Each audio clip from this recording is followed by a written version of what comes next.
Well, welcome back. This session, I believe, is called Getting Inside Your Prospect's Mind. There's even some letters there, WIIFM, and if I do my best non-American accent, WIIFM, and it stands for What's in it for me. That is your customer. It's kind of their radio channel. Everybody, sweeping statement, is always looking for the bit that's in it for them. It's absolutely human nature. You will find that there are certain words, sort of phrases, but we're going to deal with just two of those words in this little Get Inside Your Prospect's Minds. So let's kick that off with the first one. And it comes from my old motor trade chairman. I think you've heard a couple of some of our motor trade backgrounds with the finance programs years ago.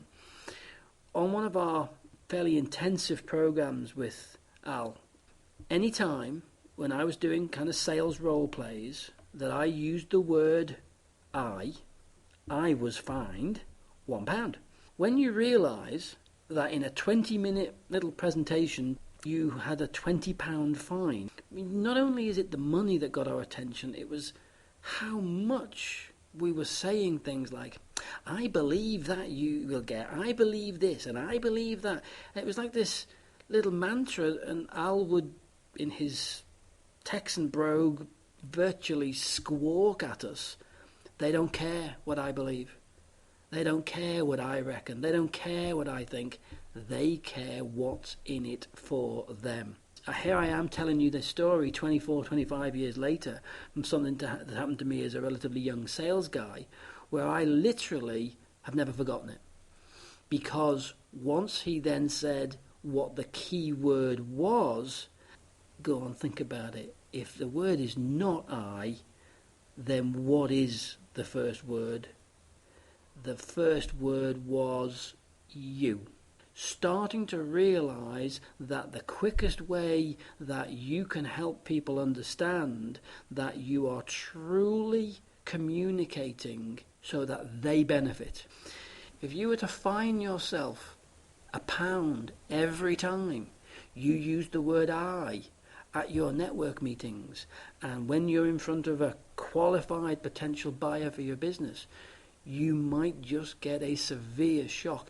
When you've heard how you start presenting your program with all the I, and then after 3 or 4 times of practicing it and really focusing on the next word I'm going to introduce you to, it's the same person, but something in you has changed because you're now focusing on how do I make this about the other person? How do I get the benefits of what I do in a way that the other person can understand?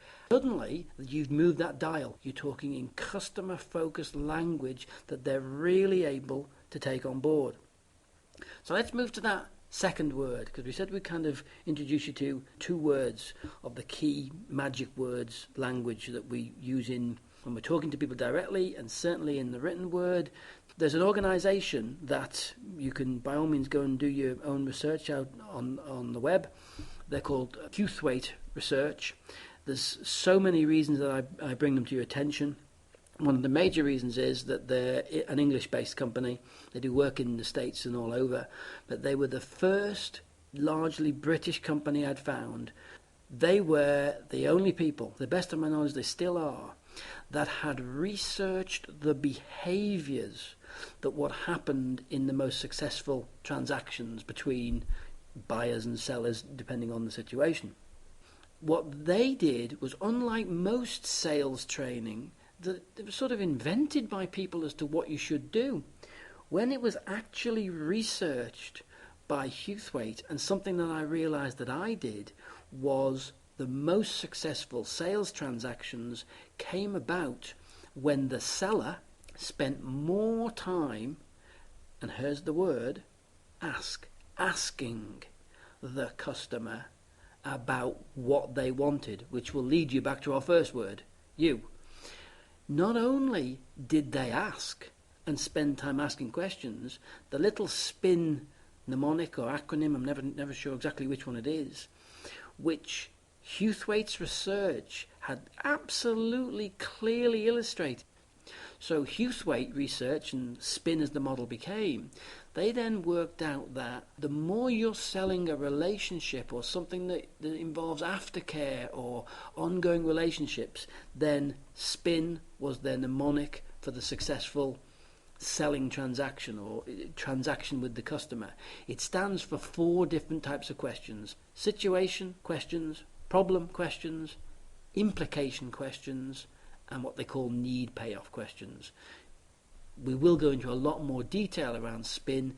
The headline for this session is really to highlight that we're asking questions, and it gives you a model, fairly simple. What's the current situation? What are the problems that prospect or person looking to change?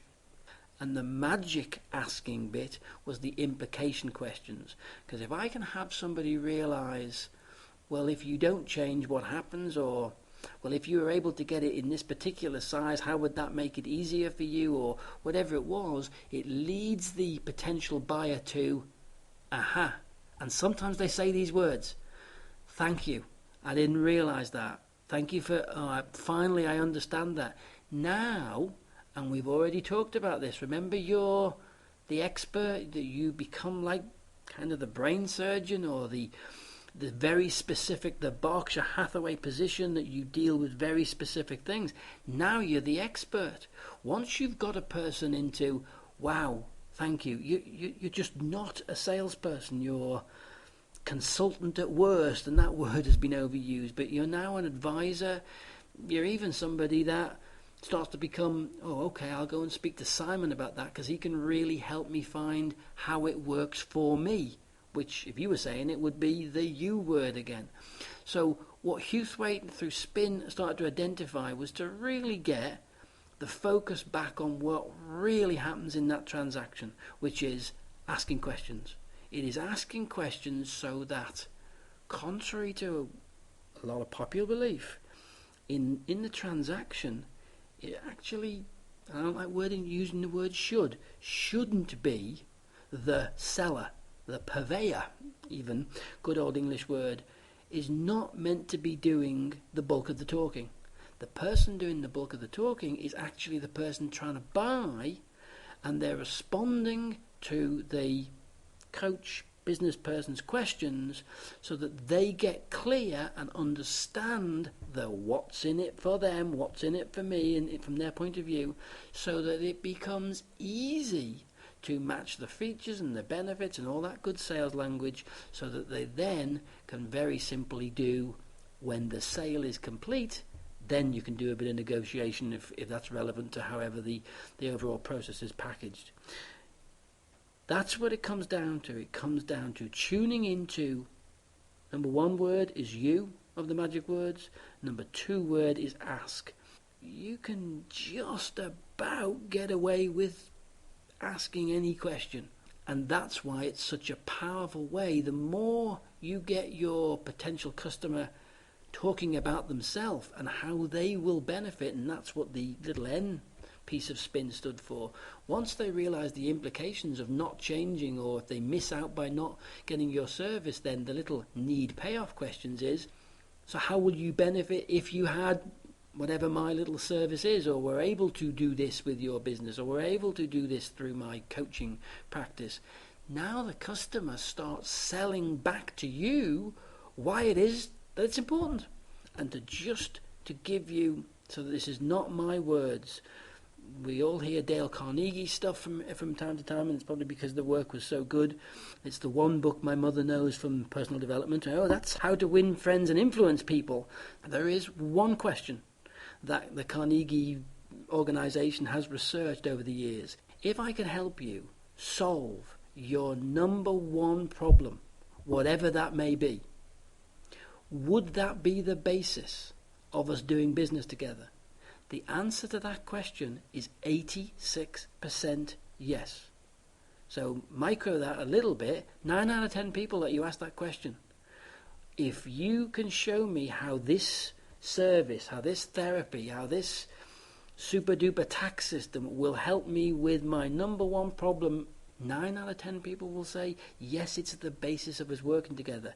Then it's only a question of, Tune into their channel, get them clear on why it benefits them, and then at some point you can do that bit called the money and helping them negotiate to get to an outcome. But think about that. 86%, nearly 9 out of 10 people, if you ask that question, are then able to prove that what you do will help them solve their problem in line with their personality.